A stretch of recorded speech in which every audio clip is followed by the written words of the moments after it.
Hello bachchon, let us read this question. The question says, let A and B be 2 by 2 matrices. Consider the statement. Statement 1.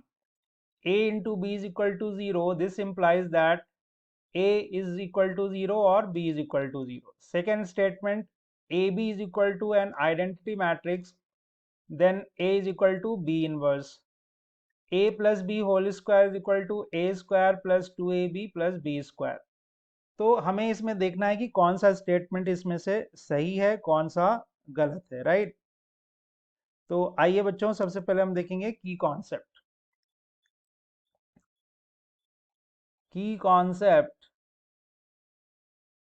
In this question. तो इसमें हम लोग बात करेंगे properties of matrix की, right.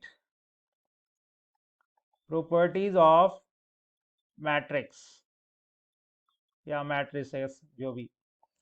तो आइए हम लोग एक एक करके जो स्टेटमेंट्स है उसको हम लोग देखते हैं क्या कह रहा है।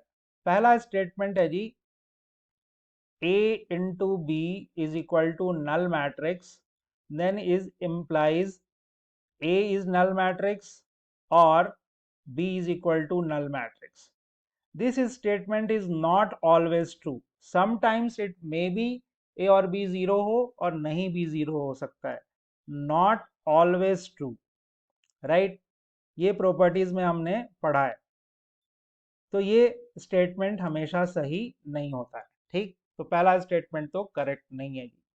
दूसरा स्टेटमेंट क्या कह रहा है, A इंटू बी मैट्रिक्स जो है वो कोई आइडेंटिटी मैट्रिक्स आ रहा है, तो डेफिनेटली ये दोनों एक दूसरे के इनवर्स होते हैं। तो A is equal to b inverse, this is a correct statement. Third statement आ जाइए। थर्ड स्टेटमेंट कहता है कि A प्लस बी का whole square is what A plus b into a minus b.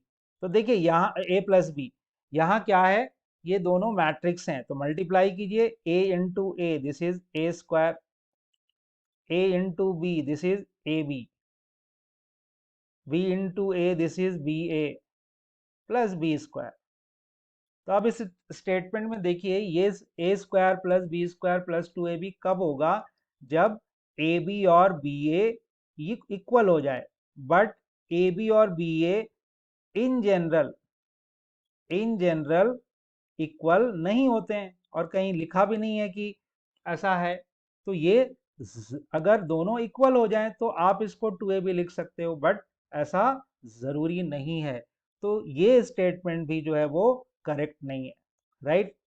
तो अब यहां से फर्स्ट सेकंड थर्ड में हम क्या पाते हैं कि फर्स्ट स्टेटमेंट करेक्ट नहीं है, थर्ड स्टेटमेंट भी करेक्ट नहीं है, और सिर्फ सेकंड स्टेटमेंट करेक्ट है। अब ऑप्शन देखिए, पहला ऑप्शन क्या कहता है, first and second are false and third is true. No, this is wrong. तो second and third are false, second and third are false, ये भी नहीं है सही। First is false, second and third are true, ये भी सही नहीं है। First and third are false and second is true, this is the right option. So guys, option D is correct, and I hope you understood it well.